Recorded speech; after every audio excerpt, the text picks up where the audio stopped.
Il est temps de vous donner l'essentiel des informations économiques en République démocratique du Congo. Mesdames et messieurs, merci de rester fidèles et bienvenue à ce numéro Zoom Eco Live. Nous allons avant tout démarrer avec les nouvelles en bref et on se retrouve juste après pour la suite. C'est parti.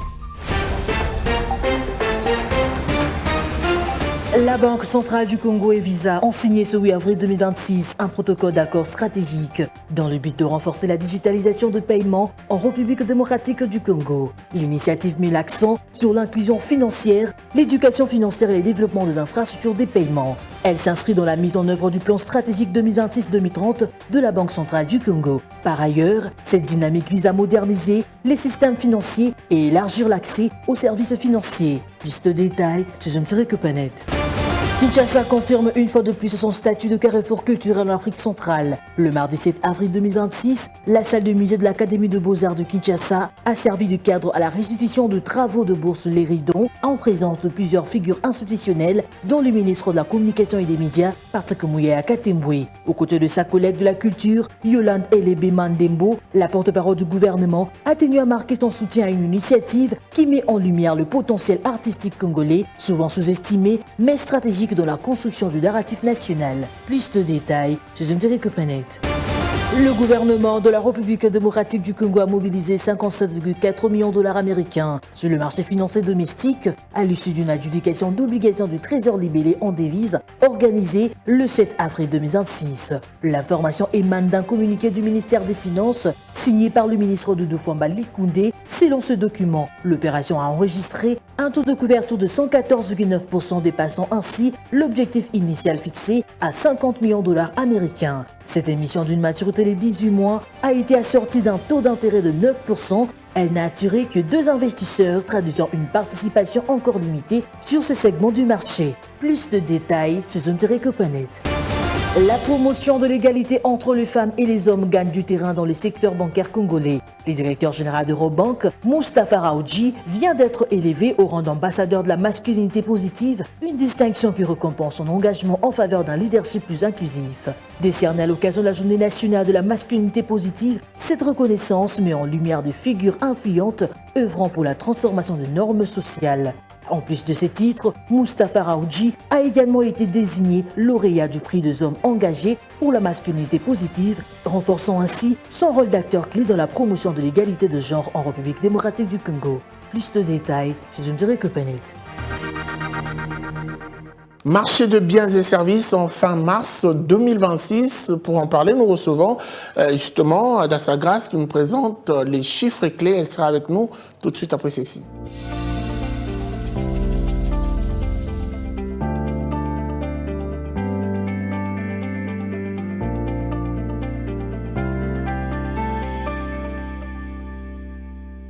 Adassa Grace, bienvenue. Merci. Alors avec vous, nous parlons justement de cette thématique qui nous ramène vers le marché des biens et services en fin mars 2026. Mais avant tout, j'aimerais qu'on prélève avant tout et ensemble l'évolution du taux de change en République démocratique du Congo. Qu'est-ce que l'on peut retenir? À l'officiel, un dollar se change à 2294,39 francs congolais. Un franc CFA revient à 4,04 centimes et un euro se change à 2653,94 francs congolais.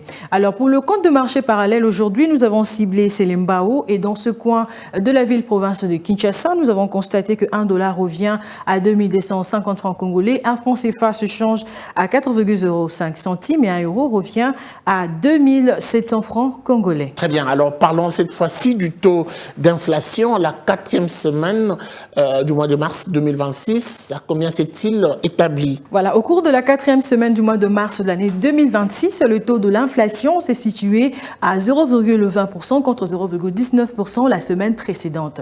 Une baisse de 0,1% a été observée. Alors en variation mensuelle, le taux de l'inflation s'est fixé à 0,71% au mois de mars contre 0,59% en février 2026, une baisse constatée de 0,12%. J'aimerais aussi qu'on parle d'analyse de fonctions de consommation. Adassa Grace, qu'est-ce que l'on peut dire à ce sujet? Voilà, pour l'analyse de fonctions de consommation, indique que l'inflation demeure essentiellement portée par la fonction de produits alimentaires et boissons non alcoolisés qui s'est établie à 64,89%, le transport à 10,2%, 0,02%. Et enfin, logement, eau, électricité, gaz et autres combustibles situés à 9,46%. La contribution de fonction de consommation à l'inflation hebdomadaire, pour la première catégorie, nous avons le produit alimentaire boisson non alcoolisée, pondération 70,02 à la première semaine du mois de mars 2026 et c'est situé à 63,1% pour connaître une hausse à la deuxième semaine du mois de mars 2026 de 67,3% et subir une baisse à la fin du mois de mars 2026 de 64,9%. Deuxièmement, nous allons prendre logement, eau, électricité, gaz et autres combustibles, pondération 3,8 qui s'est situé à 13,9% à la première semaine du mois de mars 2026 pour subir une baisse de 9,5% à la quatrième semaine du mois de mars courant. Alors, prenons le transport par exemple qui est de pondération 4,42 à la première semaine du mois de mars 2026 situé à 9,1% pour connaître une baisse de 7,9% à la deuxième semaine et de 10% à la quatrième semaine du mois de mars 2026.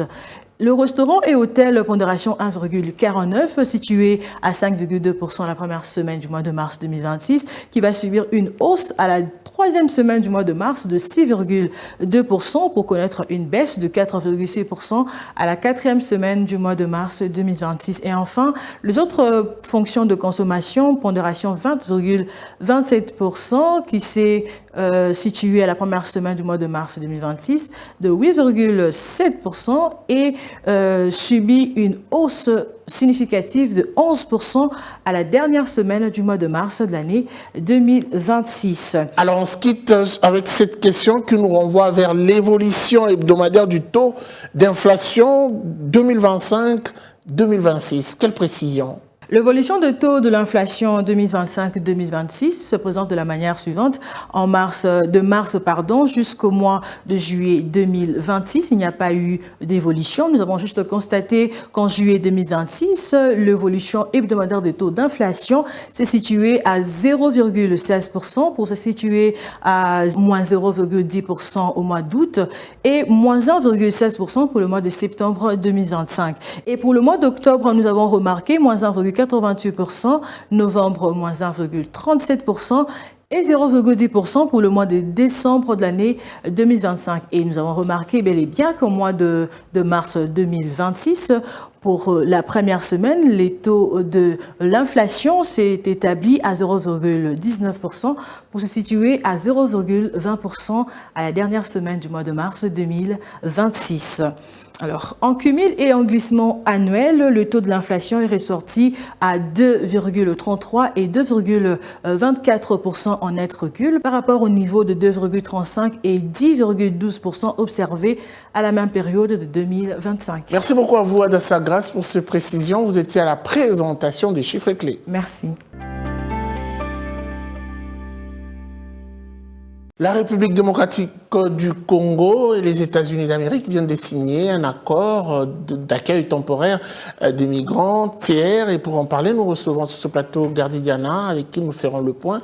Il sera avec nous tout de suite après ceci.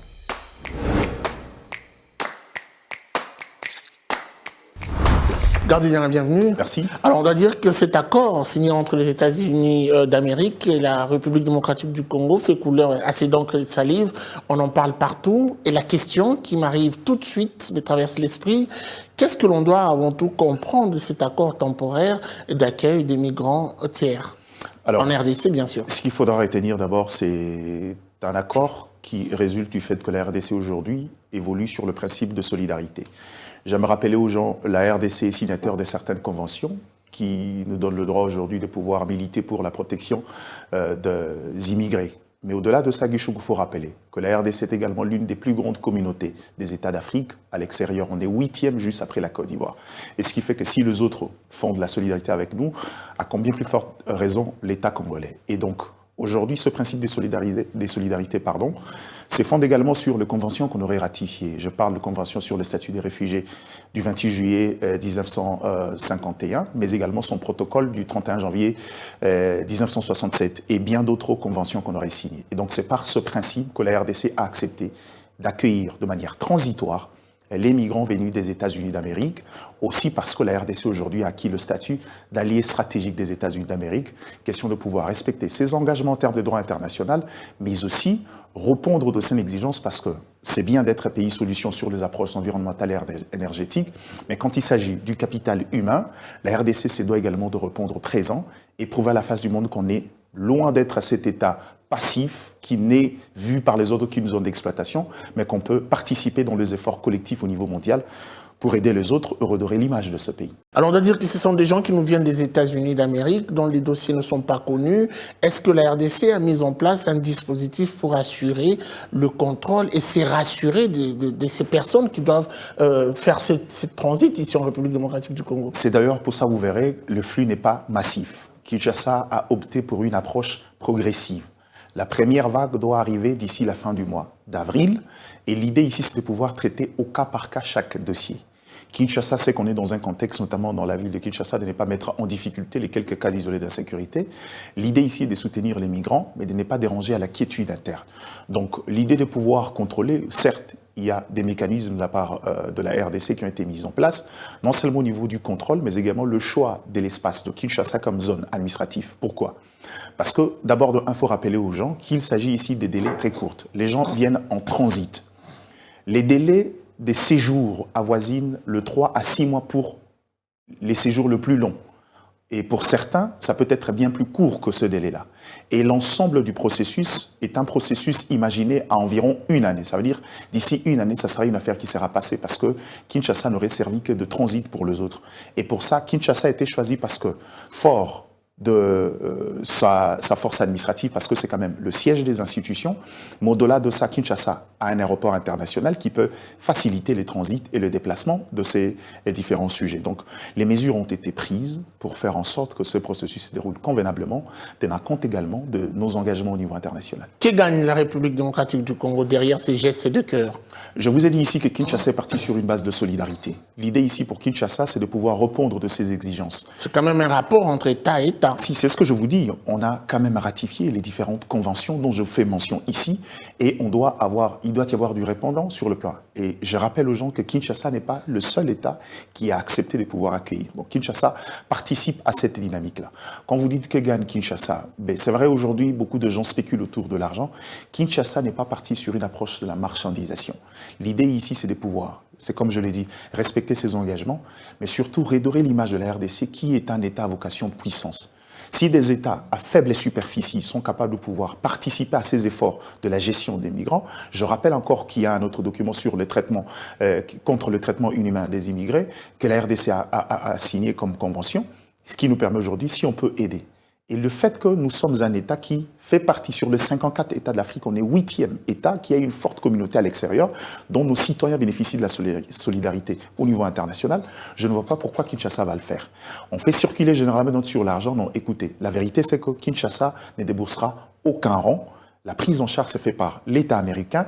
Mais l'idée de Kinshasa, derrière, n'est pas une forme de monétisation des immigrés. Et ça, c'est loin de... On doit quand même dire que la RDC traîne derrière elle une histoire malheureuse, une expérience de 1994, avec notamment la main qui était tendue aux Rwandais, compte tenu de certaines situations. Aujourd'hui, on a presque comme l'impression que l'histoire se répète. Est-ce qu'il y a de quoi craindre derrière ces gestes de générosité? Il n'y a aucune raison de craindre. L'histoire macabre avec l'accueil des réfugiés, encore, il faut le rappeler, était une communauté venue de quelque part pour avoir le statut d'exilé chez nous.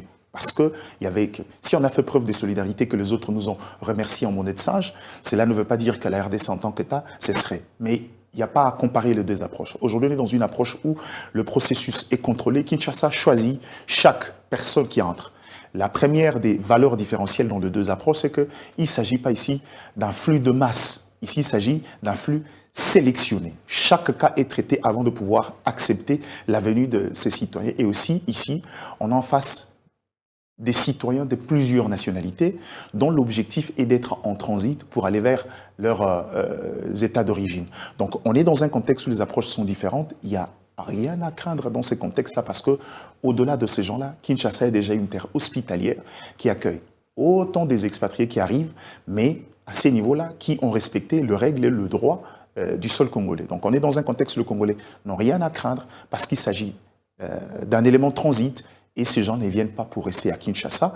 Et donc c'est un processus maîtrisé qui se déroulera à Kinshasa en plein capital avec toutes les dispositions prises. Les approches sont différentes, mais les contraintes persistent encore, notamment les contraintes logistiques. Est-ce que la RDC s'est préparée face à cette réalité jusqu'ici, puisque déjà l'annonce a été faite et le compte à rebours a commencé? Je rappelle aux gens que Kinshasa n'est pas un problème de capacité d'accueil. Quand vous parlez de la logistique ici, je peux comprendre les gens, par exemple, les sites d'habitation. Kinshasa a suffisamment d'espace pour pouvoir accueillir. Je vous ai dit ici que le flux s'est fait de manière progressive. Il y a des lots qui viendront progressivement. L'idée ici de ne pas cantonner un nombre important sur le sol congolais, mais l'idée c'est de prendre palier par palier. Ils arrivent après traitement de dossiers dans des délais très courts. On dit les délais les plus longs avoisinent 3 à 6 mois. Ils partent, d'autres jusqu'à répondre à apurer cette question sur un délai d'environ 1 année. Donc on est dans un contexte où on ne peut pas douter de la capacité d'accueil d'un État qui a déjà, rien que pour la capitale de Kinshasa, qui est presque à 20 millions d'habitants, avec un espace aussi vaste. Je ne pense pas que la capacité d'accueil est un problème. Le problème, c'est que si vous parlez de la logistique, il y a des ressources qui viendront des États américains qui se chargent de ces immigrants-là, qui pourra répondre aux cas sans pour autant charger les trésors publics. Les trésors congolais, les trésors publics ne déboursent aucun rang, même pas 100 francs dans ce processus-là. C'est pris en charge par l'État américain. Nous, la RDC fait sa part continuer à être cet État solution, mais également pour ses alliés stratégiques. Je parle des États-Unis. Et aujourd'hui, l'idée de pouvoir soutenir les migrants, surtout le principe de solidarité, parce qu'on est signataire des différentes conventions, et donc on se doit de les respecter, mais aussi de préserver notre paix. Merci beaucoup à vous, Gardy Diana. C'est à moi de vous remercier. Tout à fait autre chose à présent, le ministre du Commerce extérieur, Julien Paluku, a été entendu mercredi 8 avril 2026 devant la représentation nationale. Il est venu éclairer les députés sur la problématique de la déconnexion entre le cours mondial du cacao et la protection de producteurs locaux, alors que le prix du kilogramme est tombé à 3,09 $ contre plus de 5,85 $ en décembre 2025 et à près de 11 $ américains en décembre 2024, à la suite d'une question d'actualité posée par le député Eli Kambala Masouvouli. Je vous prie de suivre ce reportage qui nous donne plus de détails et on se revient pour la suite. Problématique de la déconnexion entre les cours mondiaux du cacao et la protection des producteurs locaux en République démocratique du Congo, où la baisse est plus accentuée avec 3,9 $ américains le kilogramme contre plus de 5,85 $ américains en décembre 2025 et presque 11 $ américains en décembre 2024. Le ministre du Commerce extérieur, Julien Paluku Kahungia, a été ce mercredi 8 avril 2026 devant la représentation nationale pour éclairer la lanterne des élus du peuple en répondant à la question d'actualité initiée par le député national Eli Kambale Musavouli Vaumawa. Outre les facteurs majeurs dont l'offre excédentaire en 2025-2026, la reconfiguration de la demande européenne avec sa crise énergétique et le manque de coordination du duopole ouest-africain, donc la stratégie de régulation commune entre la Côte d'Ivoire et le Ghana qui a montré ses limites face à la pression de marché en termes de spéculation à la baisse,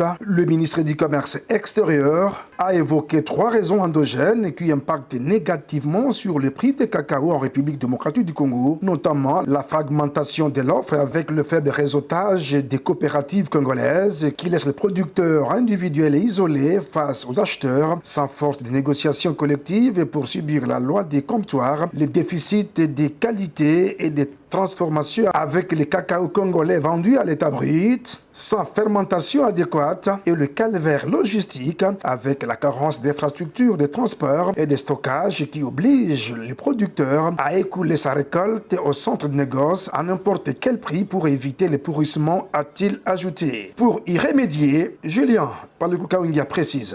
Pour protéger nos agriculteurs contre la spéculation, notre ministère déploie une stratégie articulée autour des 3 piliers. La diversification des marchés, la mise en conformité qualitative, l'accroissement des capacités productives, le virage vers le cacao aromatisé et la transformation. L'enjeu est financier. Une tonne de cacao ordinaire se négocie aujourd'hui à 3 000 $, tandis que le cacao aromatisé pourrait atteindre 10 000 $ la tonne. Concernant la labellisation et les primes de qualité, le ministre du Commerce extérieur a évoqué les rôles joués par l'Agence nationale pour la promotion des exportations en APEX et l'intégration de la RDC dans l'Organisation internationale des cacao ISECO. Prenons également ce communiqué de la Direction générale de l'impôt, un communiqué qui nous donne plus de précisions. Nous allons l'écouter, on se revient pour la suite. La Direction générale des impôts rappelle à tous les contribuables assujettis à l'impôt sur les revenus des personnes physiques IRPP au prélèvement exceptionnel à charge des entreprises employant un personnel expatrié au prélèvement sur les sommes payées aux prestataires des services non résidents au prélèvement sur les revenus des capitaux mobiliers versés à des personnes non résidentes et à la taxe sur la valeur ajoutée et TVA, que l'échéance de souscription des déclarations afférentes au mois de mars 2026 intervient le 15 avril 2026 pour les obligations suivantes. Dépôt de la déclaration et reversement de la retenue mensuelle de l'IRPP dans la catégorie des revenus salariaux et revenus assimilés. Dépôt de la déclaration et reversement du prélèvement exceptionnel à charge des entreprises employant un personnel expatrié. Dépôt de la déclaration et reversement de la première quotité trimestrielle de la retenue à la source sur les rémunérations versées au personnel domestique et aux salariés révélant des micro-entreprises au titre de l'impôt sur le revenu de personnes physiques. Dépôt de la déclaration et reversement de la retenue mensuelle de l'IRPP au titre de plus-value réalisée par des personnes physiques. Dépôt de la déclaration et reversement du prélèvement sur le revenu des capitaux mobiliers versés à des personnes non résidentes. Dépôt de la déclaration et reversement de la taxe sur la valeur ajoutée. À l'exception des contribuables gérés par la direction des grandes entreprises et par les centres des impôts pour lesquels la télédéclaration est déjà effective, les autres contribuables assujettis à ces impôts sont invités à télécharger leur formulaire de déclaration fiscale sécurisé sur les sites web de la DGI à l'adresse www.dgi.gouv.cd. Aussi sont-ils encouragés à privilégier la transmission par email de leurs déclarations et des preuves des paiements des dits impôts aux adresses électroniques suivantes selon le cas. Par ailleurs, les contribuables assujettis aux impôts susvisés et gérés par les centres d'impôts synthétiques devront déposer leurs déclarations et preuves des paiements auprès de leurs services gestionnaires respectifs en attendant l'extension du système de dépôt par email ou de la télédéclaration à leur bénéfice. Suivez-moi tout le jour à travers Zoom Wende sur Zoom Eco Live. Abonnez-vous sur notre chaîne YouTube. Zoom Eco Live, la référence de l'actualité économique en RDC. Et puis ce petit tour au marché Zigida pour prélever les prix actuels du riz. Ah bah oui, tel que vendu, je vous prie de suivre ce numéro Zoom Wende qui nous est présenté par Naomi Kandé. On se retrouve juste après.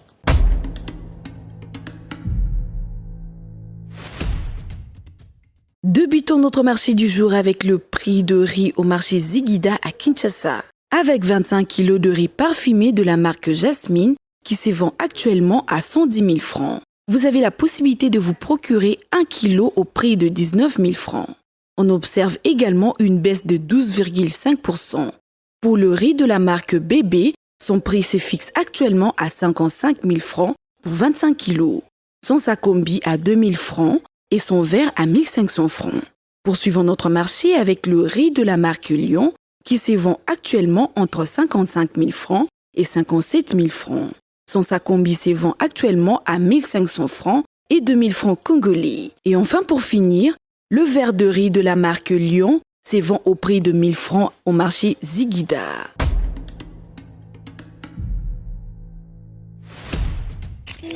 Les rendez-vous économiques, c'est dans l'agenda sur Zoom Eco Live.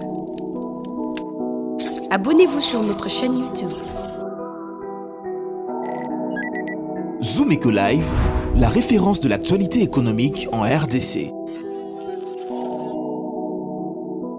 Que Quels sont les différents rendez-vous, principalement le rendez-vous économique qui s'annonce pour boucler cette semaine? Je vous prie de suivre ce condensé à travers la rubrique Agenda et on se retrouve tout de suite pour la suite.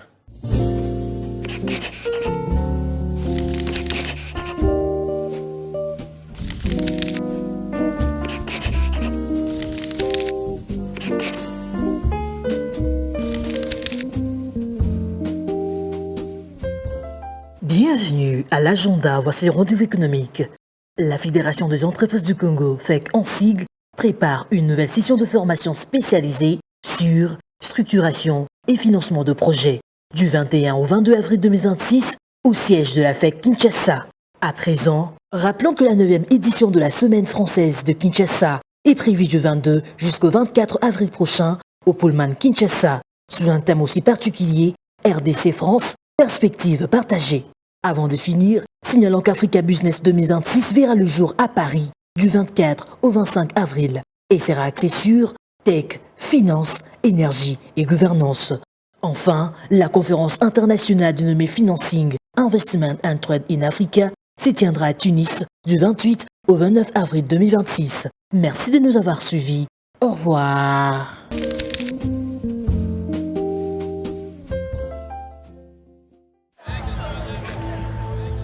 C'est art de se tirer d'affaire, de faire face à la crise, de bricoler, de trouver des solutions avec ce qu'on a sous la main.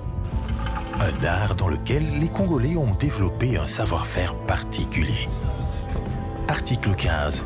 Débrouillez-vous pour vivre.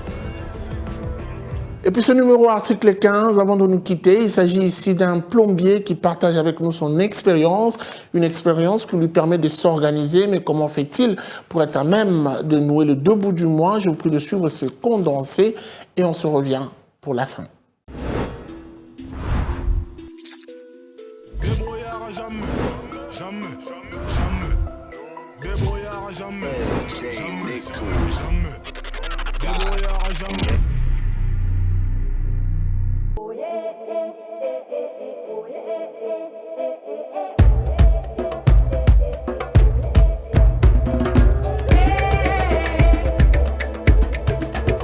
Nanga Geneva.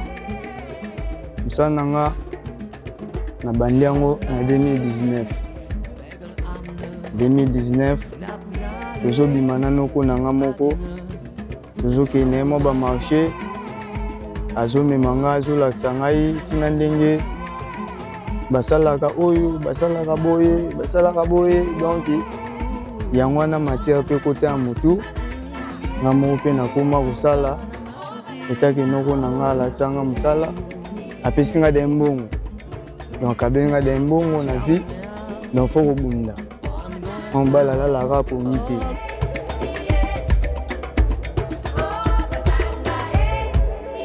na musala faut otambwa na logique koto ekuta mwa difficulté za okotalisa nkolo musala kete na moni ke place oyo po tio eleka poto kule poto tosomba boye tosala boye ndeti babeton oyo tokula avant koita bokoita tio avant tu olekisa tio na si faut kobuka obuki osali passage ya bien nde tio na okole mais sans quoi en tout cas okokaka ate on est luka melaise ou bien marteau piqueur obuka boleka donc difficulté tokutana nango ya mwana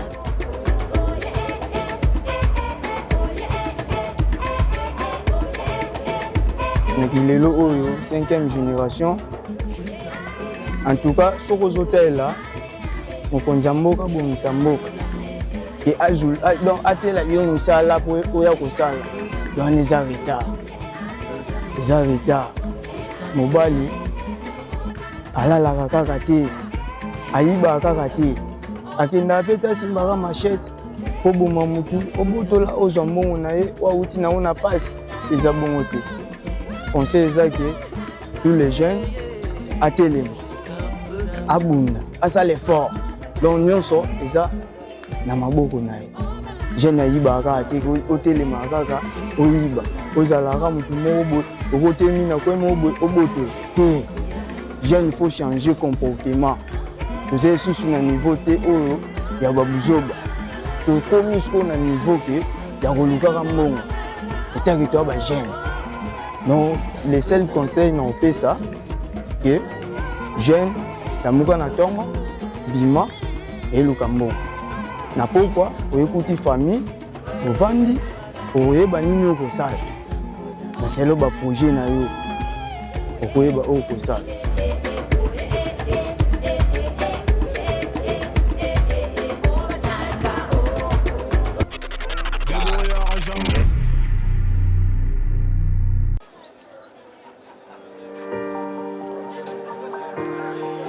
Dans les détails du marché, nous avons appris à vous connaître, à vous comprendre et vous apporter plus de lumière.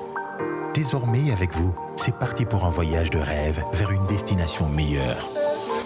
Ensemble, découvrons le civisme fiscal et la bonne gouvernance dans la gestion de la Res Publica grâce au décryptage de l'actualité économique du pays avec des chiffres clés. Avec une équipe de professionnels, découvrez le quotidien des Congolais en exclusivité à travers des dossiers et analyses approfondies. Zoomeco TV, la référence de l'actualité économique en RDC. Voilà, c'en est fini pour aujourd'hui. Merci de nous avoir suivis. La suite est sans doute au prochain numéro avec le même plaisir. Vivez heureux, vivez 100 ans. Au revoir et à très vite.